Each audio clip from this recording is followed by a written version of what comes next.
హల్లెలూయా దేవనామ స్తోత్రాలు అయ్యారు గురించి సంవత్సరాలకి వేదగానులో నుండి నా ప్రాణాన్ని రక్షించావు బలమైన రెక్కల క్రింద నాకు ఆశ్రయమిచ్చావు వేదగానులో నుండి నా ప్రాణాన్ని రక్షించావు బలమైన రెక్కల కింద నాకు ఆశ్రయమిచ్చావు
జీవితము వేదన చంద్రకుమా మరచిపోను నిన్ను యేసయ్యా మాటే నమ్ము సుమా మారుతుంది నీ జీవితము వేదన చంద్రకుమా మరచిపోను నిన్ను యేసయ్యా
మాటే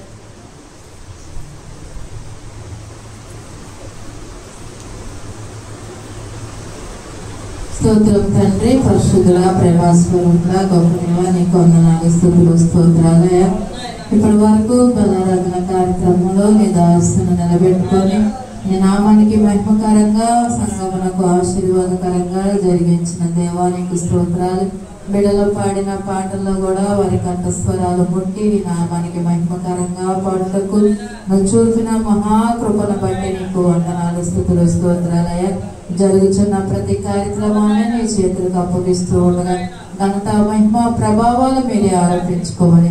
నజరైన యేసుక్రీస్తు నామములో నిన్ను స్తుతించి బ్రతిమలాడి వేడుకుంటున్నాం తండ్రి, ఆమేన్. మనందరం లేచి నిలబడినట్లయితే దావీదు రాసిన కీర్తనలో 139వ అధ్యాయం చదువుకుందాం.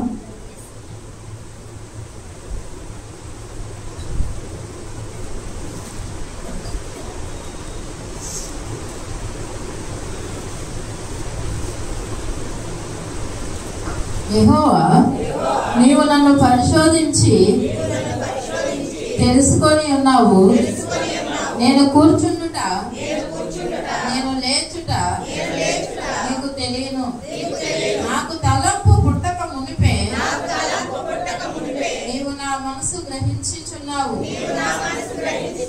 నా నడకను నా పడకను నీవు పరిశీలన చేసి ఉన్నావు. నా చర్యలన్నింటినీ నీవు బాగుగా తెలుసుకొని ఉన్నావు. యెహోవా మాట నా నాలుకకు రాక మునిపే అది నీకు పూర్తిగా తెలిసి ఉన్నది. వెనుకను ముందును నీవు నన్ను ఆవరించి ఉన్నావు. నీ చెయ్యి నా మీద ఉంచి ఉన్నావు. నీ తెలివి నాకు మించినది. అది అగోచరము, అది నాకు అందదు. నీ ఆత్మ యొద్ద నుండి నేనెక్కడికి పోవుదును? నీ సన్నిధి నుండి నేనెక్కడికి పారిపోవుదును? నేను ఆకాశమునకు ఎక్కినను నీవు అక్కడను ఉన్నావు. నేను పాతాళమందు పండుకొనినను నీవు అక్కడను ఉన్నావు. నేను వేకువ రెక్కలు కట్టుకొని సముద్ర దిగంతములలో నివసించినను అక్కడను నీ చెయ్యి నన్ను నడిపించును. నీ కుడి చెయ్యి నన్ను పట్టుకొనును. అంధకారము నన్ను మరుగు చేయును. నాకు కలుగు వెలుగు రాత్రి వలె ఉండును అని నేను అనుకొనిన ఎడల చీకటి అయినను నేను చీకటి కాకపోవును. రాత్రి పగట వలె నీకు వెలుగుగా ఉండును. చీకటయ్యను వెలుగును నీకు ఏకరీతిగా ఉన్నవి. నా అంతరంద్రియములను నీవే కలగజేసితివి. నా తల్లి గర్భమందు నన్ను నిర్మించిన వాడవు నీవే. నీవు నన్ను కలగజేసిన విధము చూడగా భయమును ఆశ్చర్యమును నాకు పుట్టుచున్నవే. అందును బట్టి నేను నీకు కృతజ్ఞతాస్తుతులు చెల్లించుచున్నాను. నీ కార్యములు ఆశ్చర్యకరములు. ఆ సంగతి నాకు బాగుగా తెలిసి ఉన్నది. నేను రహస్యమందు పుట్టిన నాడు భూమి యొక్క అగాధ స్థలములలో విచిత్రముగా నిర్మింపబడిన నాడు నాకు కలిగిన ఎముకలను నీకు మరుగై ఉండలేదు. నేను పిండమునై ఉండగా నీ కన్నులు నన్ను చూచును. జీవింపబడిన దినములలో ఒక్కటైనా కాక మునిపే నా దినములన్నీ నీ గ్రంథములో లిఖితములాయెను. దేవా, నీ తలంపులు నాకెంత ప్రియమైనవి. వాటి మొత్తం ఎంత గొప్పది. వాటిని లెక్కించదా అనుకుంటుని కానీ ఇసుక కంటెను లెక్కకు ఎక్కువై ఉన్నవి. నేను మేలుకుంటున్నా ఇంకను నీ యొద్దనే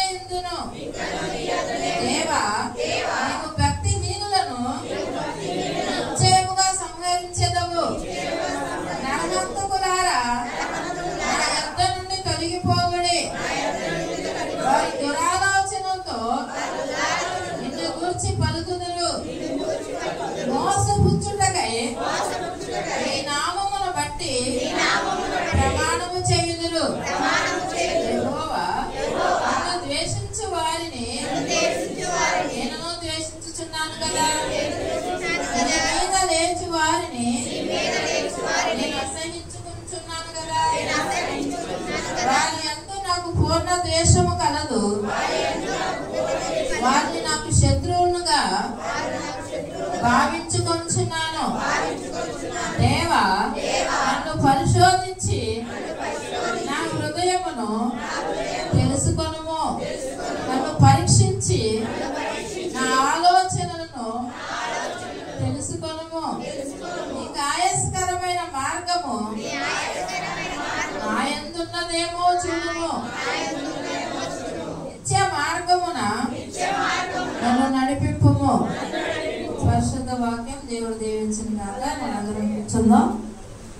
సాక్ష్యముల సమయం కనుక మరి ముందుగా వచ్చి తేజన్న సాక్ష్యాన్ని పంచుకుంటాడు.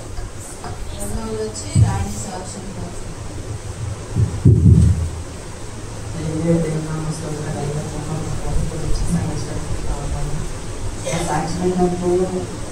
మరి మన శుక్రవారం తాత పాటు తాతకి వెళ్ళి వచ్చిన తర్వాత అప్పుడు సరే అని చెప్పి తాత అక్కడ టూపులు ఉన్నాయి తీసుకెళ్ళి ఇంటికి పెట్టేసారా అన్నారు. సరే అని చెప్పి నేను ఆ టూపులు వేసుకొని ఆ రోజు మరి చర్చి దాకా బాగానే వచ్చాను. వచ్చిన తర్వాత చర్చి బయట నేను చాలా గొడవగా చెప్పి భోజనం మీదకి లేపుకున్నాను. లేపుకుంటే నేను లేపుకోలేకపోయాను. అయితే సరే అని చెప్పి మళ్ళీ కింద పడేసి అలానే చేతి మీద లేపుకొచ్చి అక్కడ పెట్టాను. పెట్టినప్పుడు మరి ఇక్కడ కంటికి ఏం తగ్గిందో తెలియదు కానీ ఎప్పుడైతే కోడ్ వచ్చేది బాగా పుచ్చుకున్నట్టు అసలు కళ్ళు తెరవడం వల్ల సరే అని చెప్పి ఏదో పడవలే కూడా ఏదైనా పడవలేమో అని చెప్పి అలానే నేను ఇక్కడ ప్రార్థన చేసుకుంటూ మళ్ళీ డాక్టర్ చెప్పారు. మరి వెళ్ళిపోయినప్పుడు అక్కడ కూడా బాగా విపరీతంగా చెప్పాల్సింది. తాతని చెప్పామంటే మళ్ళీ ఎవరు అంటాడేమో లేదని భయపడతాడేమో అని చెప్పి నేను చెప్పకుండా అలానే ఉన్నాను. మరి అలానే మరి ఆ రోజంతా నాకు చాలా ఇబ్బంది పెట్టినప్పుడు మరి అలాగే మరి నేను ప్రార్థన చేసుకున్నాను. మరి ఎక్కువసేపు పండుగ కొడుకుని ప్రార్థన చేసుకున్నాను. అయినా సరే తగ్గట్లేదు. ప్రేరాయి రాసుకున్నా సరే తగ్గట్లేదు. సరే అని చెప్పి శుక్రవారం సాయంత్రం అమ్మగారు అందరూ హాస్పిటల్ అట్లా వెళ్ళి చూపించుకో ఏమైనా అయితేమో డాక్టర్ ఏమైనా అయితేమో చెప్తారేమో అని అన్నారు. సరే అని చెప్పి వెళ్దామని వెళ్ళాను. హాస్పిటల్కి వెళ్ళి అక్కడ చాలా మంది ఉన్నారు. అయితే నాకు ఏమనిపిస్తుందంటే శుక్రవారం ప్రార్థన జరిగింది కదా, రోజు ప్రార్థన చేసుకో నేను నీకు తగ్గిస్తానని చెప్పి నాకు అనిపిస్తుంది. సరే అని చెప్పి నేను ఆ దినాలు వచ్చి మళ్ళీకి వచ్చి ప్రార్థన చేసుకుంటున్నాను. ప్రార్థన చేసుకుంటే నాకు దేవుడు తెలియని బాధ మనల్ని ప్రార్థన చేసుకున్నప్పుడు నాకు దేవుడు మనం చేసుకొని తప్పులను కూడా దేవుడు మనకు వచ్చేసాడు. మరి ఎప్పుడున్నప్పుడు ప్రతి ఒక్కటి మరి దేవుడు మనల్ని స్వస్థపరిచాడు. మరి నాకు ఎంత పోతుందని ఎవరు చెప్పాను పోతుంది. మరి అయినట్టు నా దేవుడు నమ్ముకున్న నేనట్టు నా దేవుడు నా జీవితంలో కార్యం జరుగుతున్నాను. మనమైతే మరి ఆర్థిక సమయంలో మరి చాలా ఇబ్బంది కలిగింది. మరి అయినట్టు మరి దినాలు మరి దేవుడు నాకు కళ్ళు తెరవబడుకోలేదు. కానీ దేవుడు సహాయం చేశాడు. మరి ఇప్పుడు సాక్ష్యం ఏంటంటే మా అమ్మాయి ఉపవాస ప్రార్థనకి నన్ను గోపురాన్ని నన్ను తాకులు తీసుకెళ్ళి ఆయనకు వస్తున్నామన్నారు. సరే అని చెప్పి కొద్ది దగ్గరికి వెళ్ళి మామిడి సంచి తీసుకోమని అన్నారు గోపురం. సరే అని చెప్పి తీసుకుంటే మరి ఇంట్లో తిన్నప్పుడు ఎవరు బయటికి రాదు. సరే అని పిలిస్తే పెద్ద ఉప్పు వచ్చి కాలుగా చేస్తుంది. ఇక్కడేమో నాకు కాలు పడుతుంది. నాకేమో చాలా అక్కడ అన్నీ అన్నీ చెప్పినట్టే మరి అరిసేటప్పుడు అరిస్తే ఇంట్లో వచ్చి ఏమైందంటే వాళ్ళందరూ కుక్క వేస్తున్నారని చెప్పి వాళ్ళందరూ వెళ్ళి ఇంజక్షన్ చేయించుకొని బాగా వేసుకుందని చెప్పారు. సరే చెప్పి మరి అలానే ప్రార్థన చేసుకుంటారా మరి డాక్టర్ దగ్గర వచ్చి మరి ఇక్కడ ఉపవాస ప్రార్థన జరుగుతుంది. మరి ఉపవాస ప్రార్థనలోకి వచ్చి మరి నేను ప్రార్థన చేసుకున్నప్పుడు మరి దేవుడు కాలు కూడా మరి ఏమవుకోకుండా నాకు కూడా ఏమవుకోకుండా మరి దేవుడు సహాయం చేశాడు. మరి నేను నమ్ముకున్న మరి దేవుడు ఉండగలుగుతూ మరి అందరి ప్రార్థనలు జ్ఞాపకం చేసుకోమని చెప్పి సాక్ష్యం దేవుడు ఏం చేయాలి.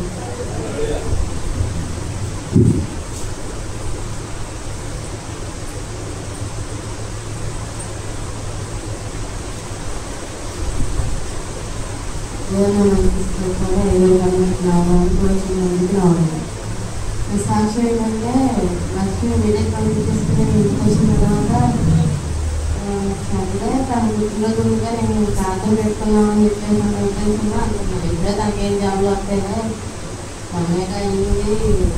చాలామంది ఇలా అంటున్నారు, ఇక్కడ ట్రై చేస్తున్నాం హుజరాబాద్కి రిజల్ట్ వచ్చింది, ఇక్కడ ఎక్కడ తిరుగుతున్నాను. అయితే వాళ్ళు అటువైపు అంటారు కానీ ఏం చెప్పట్లా. వాళ్ళు ఇంట్లో కూర్చుని ఆలోచించుకుంటుంది. సరేమ్మా నీ పుట్టినరోజు అయిపోయిన తర్వాత ప్రాబ్లం పెట్టుకున్నాం అనుకున్నాం కదా, అయిపోయిన తర్వాత అప్పుడు ట్రై చేసి కూడా ఎందుకంటే కంగారు పడుకోని చెప్పేసి చెప్పాను. చెప్తేనేమో తను సరే అని చెప్పేసి మన వాళ్ళు కానీ ఒక పక్క నుంచి బెంగళూరు నుంచి ఒక పక్కన, హైదరాబాద్ ఒక పక్కన, చెన్నై ఒక పక్కన 3 పక్కల నుంచి ఫోన్లు వచ్చి జాయిన్ అవ్వమని. నాకేమో ఇక్కడ హుజరాబాద్తో జాయిన్ అయితే బాగుంటుంది, నాకు దగ్గరగా ఉంటుంది, నాకు బాగా చేసుకున్నాను కూడా అని చెప్పేసి మేము అనుకున్నాం. కానీ అనుకోని రీతిగా దేవుడు అన్ని చోట్ల నుంచి ఫోన్ వచ్చినప్పటికీ చెన్నై వెళ్ళడానికి దాన్ని కృప చూపించాడు. మంచి ఉద్యోగాన్ని దేవుడు కనిపించాడు. దాన్ని బట్టి దేవుడికి స్తోత్రాలు. ఇంకో సాక్ష్యం ఏంటంటే ఆదివారం తను వెళ్ళాలి. ఆ రోజే చేతిలో అయితే డబ్బులు లేవు, అక్కడ రూమ్ తీసుకోవడానికి, అద్దె కట్టుకోవడానికి, తను వెళ్ళడానికి దేనికి కూడా లేవు. తెలిసిన వాళ్ళు అడిగాను, సరే మనకు బాకీనే లేవు కదా, 10,000 అంటే అదే మేమంతా నేను సైలెంట్గా కూర్చున్నాను. ఎవరిని ఏమి ఇది కాకుండా అక్కడికి వెళ్తేనేమో వాళ్ళు శాంతం చేసి ఎత్తేసారు. ఆ టైంలో 10,000 కట్టడానికి కూడా ఒక్కళ్ళు కూడా ఎంతమందిని అడిగినా తెలిసిన వాళ్ళు ఒక్కడు కూడా లేదు. నేను ఒకే అనుకున్నాను, దేవా ఈ ఉద్యోగం నిశ్చితమైతే బయట అక్కడికి వెళ్ళడానికి ప్రభుత్వం లేదంటే తనే ఉంటుంది. ఇంకోటి ఏదన్నా నువ్వు శ్రేష్టమైంది తనకి ఎంతవరకు ఇచ్చావు, ఇది కూడా తనకి ఇస్తావు నేను నమ్ముచ్చినానని చెప్పేసి నేను ప్రార్థన చేసుకున్నప్పుడు అనుకునే విధంగా పెట్టడానికి దేవుడు ప్రభు చూపించాడు.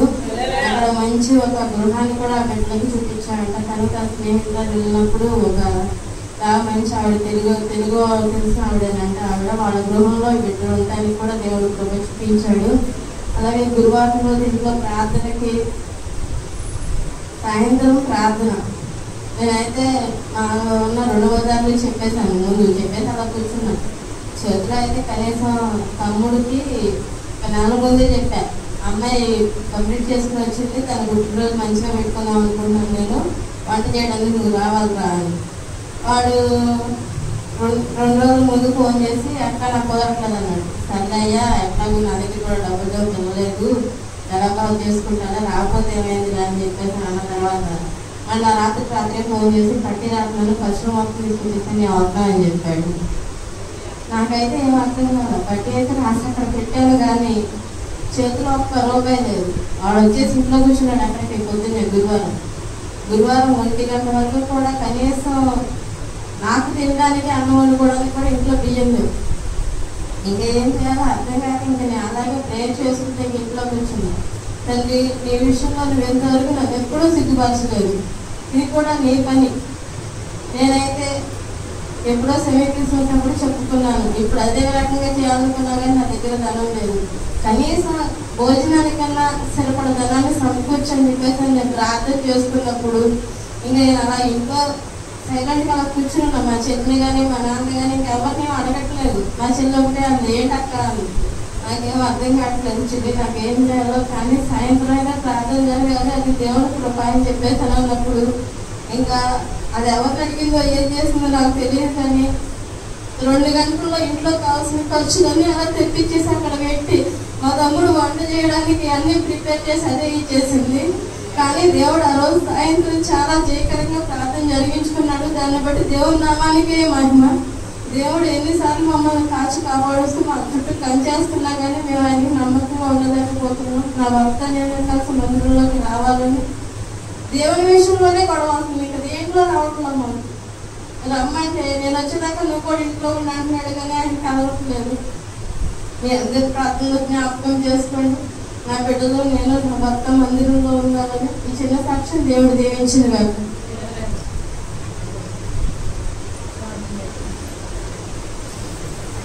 స్తోత్రం తండ్రి, స్తోత్రమయ్యా. పిల్లలు చెప్పిన సాక్ష్యాల్లో మీరున్నారు ప్రభువా. వారి జీవితాల్లో నైనా నువ్వు చేసిన మేలు బట్టి ఆశ్చర్యమైన కార్యాలను బట్టి వందనాలు. నేను నమ్మిన సిగ్గుపడని అన్నావు ప్రభువా. ఎటువంటి నిందలకి అవమానాలకి అప్పచెప్పే దేవుడు కాదయ్యా. నిన్ను అందరూ బట్టి నీకు స్తుతులు స్తోత్రాలు నా తండ్రి. ఇంకా మా జీవితాల్లో కూడా నాయన అనేక కార్యాలు మీరు చేసి ఉన్నారు, కానీ మేమే నమ్మకంగా జీవించలేకపోతున్నాం ప్రభా, యథార్థంగా ఉండలేకపోతున్నాం అయ్యా. నేను నిలబడి సాక్ష్యం కూడా మా జీవితాల్లో మేము చెప్పలేకపోతున్నాం తండ్రి. దయతో మమ్మల్ని క్షమించి మరొక సమయానికి చెప్పుటకు మాకును సమయాన్ని మాకు దయచేయమని వేస్తున్నాం తండ్రి. మనందరం లేచి నిలబడినట్లయితే కానుకలు పాట పాడుకుందాం. నీ ఘనము నీ ఘనము ప్రభు యేసుదే, నీ దశమా భాగమనీయ వెనుదీతువా వెనుదీతువా. కరయాసు ధనధాన్యములనీయగా కరుణించి కాపాడి రక్షింపగా.